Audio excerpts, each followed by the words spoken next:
All right, welcome back to Jack Sports TV. Damian Bell, Pat Donovan here. I'll tell you what, we were just talking a little bit about the possible trades for the Tampa Bay Rays. Let's talk a little bit about some of the names that are out there. Of course, like we said, Prince Fielder is a guy that was mentioned today by Buster Olney, and like I said before, I don't buy that for a second that he's a possibility for the Rays. I'll actually be surprised if Prince Fielder goes anywhere. Remember, Prince has another year on his contract before he's an actual free agent. So I don't see Milwaukee, who's a team that, has some young people, has a new ballpark, wants to keep people in the stadium. I don't see them going out and trading a guy like Prince Fielder. Even Corey Hart, a guy that has been connected a little bit with the Rays, I almost wonder if they'd make that move because they've got a good young nucleus there, and I don't know if they can keep it, but if you can keep it for another year, why not go ahead and do that? Adam Dunn is another guy that's out there possibly, and then a guy like Roy Oswalt just probably rounds out the biggest names out there, and Roy Oswalt has had some injury issues, but he's one of the top pitchers, and if somebody can get their hands on him, it'd be a big move. Well, with the Milwaukee Brewers looking to trade some of their key players, that's a big thing right now in MLB because with the Brewers being one of those teams that protect their own, keep their core players, and now they're dangling them as trade bait, that tells you something's in the works. But the biggest thing that might make this happen is the combination of Milwaukee putting out their big stars and the Rays having a wealth of talent in their minor league system, which makes that trade ever so possible. I mean, with Prince Fielder, I can see a first baseman somewhere in the minor league system in Milwaukee pushing him to the point where maybe he should be a DH. I mean, with that way he's carrying, his best defensive days have to be behind him, but he can still swing that bat. And he's already in a pitcher-friendly ballpark at Miller Park, and he could bring those skills to a pitcher-friendly ballpark like Tropicana Field. He already knows the American League because, the Brewers used to play in the American League.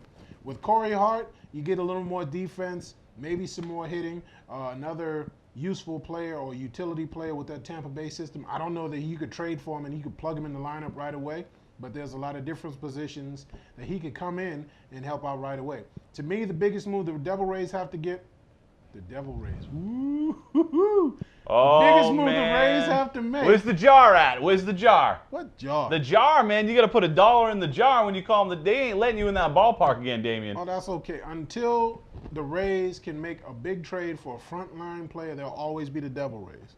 I mean, they have to make that blockbuster move that says, we are here, respect us. The Phillies can do it. The Red Sox can do it. The Yankees can do it. And granted, I've given you 3 teams in the Northeast corridor with good gobs of money. But until the Rays can do it, because the Rays were blessed with being one of the top 4 teams in baseball, if the other 3 teams can get that blockbuster player to come in there and make that September move, the Rays have to do it as well. Otherwise, they're just the same old rainbow jersey, it's 13 shades of green Rays. Wow, I have to disagree with you there as a guy who loves and follows the Rays very closely here in Tampa Bay. I can't call them the Devil Rays ever again. To me, that move was getting to the World Series 2 years ago, and that's when they said, you know what, we're not the Tampa Bay Devil Rays anymore. This isn't your uncle's. I can't say your father's Devil Rays. I don't think they've been around long enough to be your father's Devil Rays. This ain't your uncle's Devil Rays anymore. These are the Tampa Bay Rays, and I'll tell you what, if you want that splash move, to me the splash move would be don't go and sign anybody. Don't go and trade for anybody like a Prince Fielder who's got another year on his contract, because I don't want to pay Prince Fielder next year. There's a guy I want to pay next season and beyond, and his name is Kyle Crawford. Kyle Crawford is just about an MVP,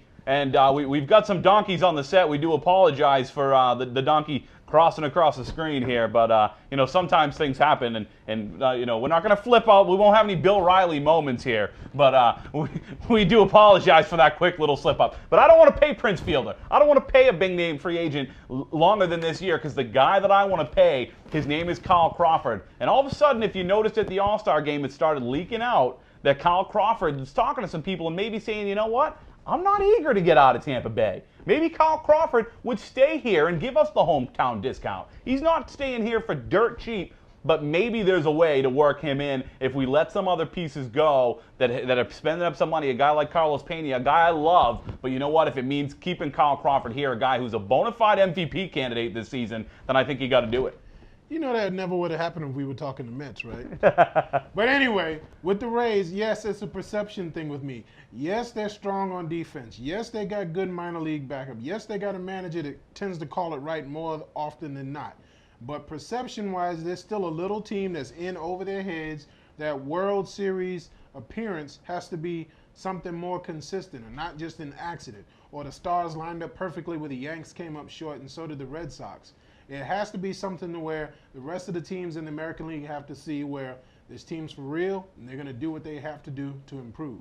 And I think, though, that they have shown that. You know, a year ago they didn't make the playoffs, but they did have another winning season. This season, the first half of the year, much of that half, they were the best team in baseball until finally sliding in June, and the New York Yankees just have continued to win and win and win. But you know what? It's a 2-game lead for the New York Yankees over the Tampa Bay Rays, and we're going into Yankee Stadium, and we've got a hell of a shot, and it's going to be, like I said earlier, it's going to be very interesting to see how do the New York Yankees come out and play after this whole week. You know, they didn't just lose George Steinbrenner, who, of course, we should probably talk about today as well. An amazing loss, not just for the New York Yankees, not just for Major League Baseball, but also for this city here of Tampa Bay. But I'll tell you what, they didn't just lose George Steinbrenner. They lost Bob Shepard, their longtime public address announcer. Another guy that this team, especially the guys like Derek Jeter, who've been here for a long time or been in New York for a long time, feel very close to. So it's going to be interesting. Does that emotion of losing 2 people they've loved for so long help them and motivate them and make them come out almost on fire this weekend? Or does it almost work the opposite way and give them the hangover effect? I'm interested to see what you think about that. The Yankees will be fine. I mean, with as much stuff that goes on around them,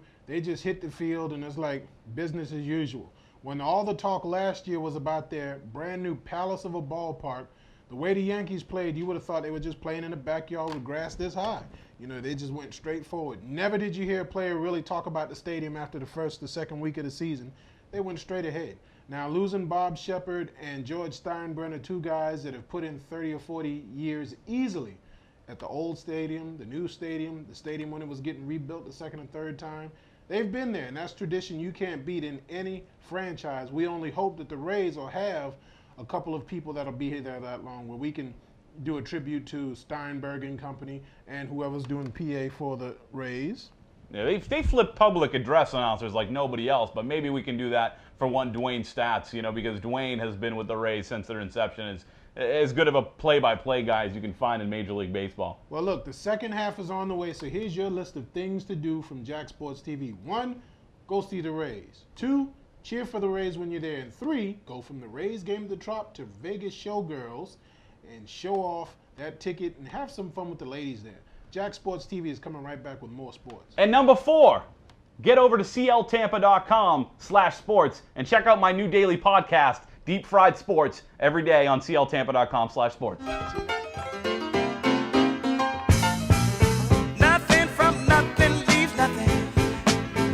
You gotta have something if you wanna be with me.